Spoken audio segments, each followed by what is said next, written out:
Hello, everyone. This video is a shout out to all you steady-handed investors. Positive investor behavior is just one, but very important component of a successful investment strategy.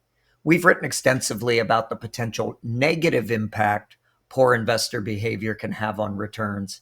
This is essentially investors abandoning their strategy during normal market downturns. But with the US stock market at all-time highs and bonds slowly recovering, it's a really good time to talk about the positive impact good investor behavior can have on returns.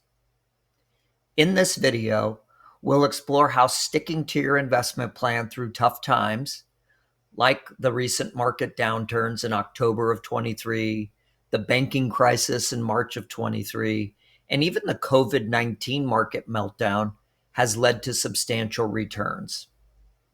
We'll look at some key charts that highlight market performance since these pivot points, demonstrating the power of patience, long-term thinking, and resilience. Going back most recently to October 2023, markets were dealing with the beginning of the Israel-Hamas conflict.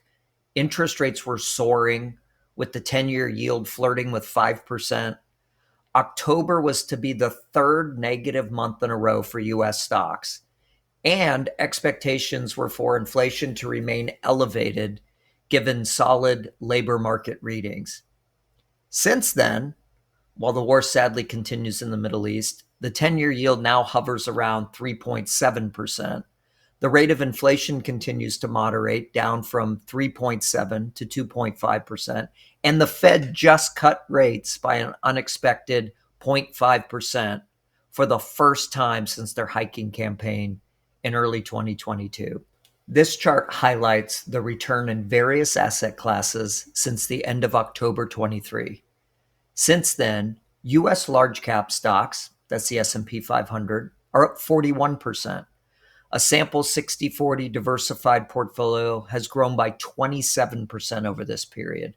I'm using the MSCI ACWI World Stock Index and the US Ag Bond Index. Investors who stayed invested were rewarded handsomely. Going back to March of 2023, who can forget the regional banking scare? We saw the collapse of several banks, including Silicon Valley Bank, Signature Bank, and First Republic. Despite financial stability concerns, the Fed raised rates in that month by another 0.25%, bringing the Fed funds rate to the 4.75-5% range. Yet at this point, the Federal Reserve swiftly enacted a lending facility to stabilize banks.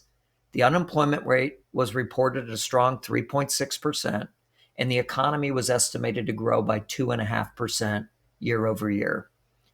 US large cap stocks are up 52% since then. Investors writing all this out in a sample 60/40 portfolio would have seen growth of 28% just since March of 23. And then, of course, there's COVID in March of 2020. We're all familiar with the uncertainty, fear, and temporary shutdown of the world economy. It looked like the stock market would never bottom, but it did on March 23rd of 2020.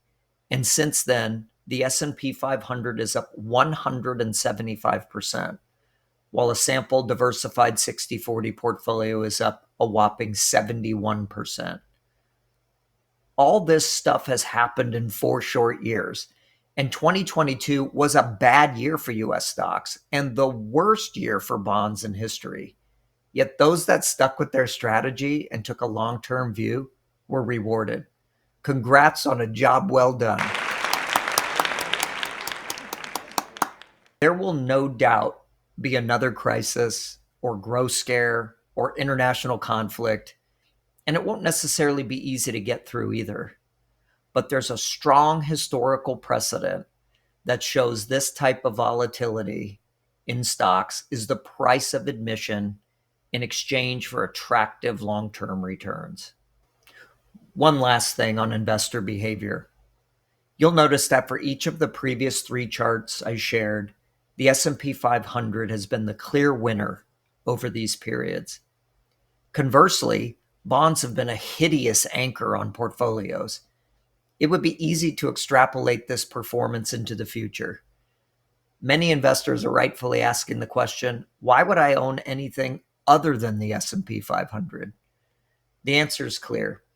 There have been very long periods, a not so long ago decade, in fact, between 2000 and the end of 2009, where US large cap stocks performed horribly, down 9% total return with dividends reinvested over that 10-year period. The other major asset classes like mid cap, small cap stocks, international stocks, that's the MSCI EFA and emerging markets, and bonds performed reasonably well. The diversified portfolio was up 40% total return over this period, even with US large stocks being sharply negative. Those other asset classes stepped in and picked up while that portion of the portfolio suffered. Congrats again on a job well done. And as always, please reach out with any questions.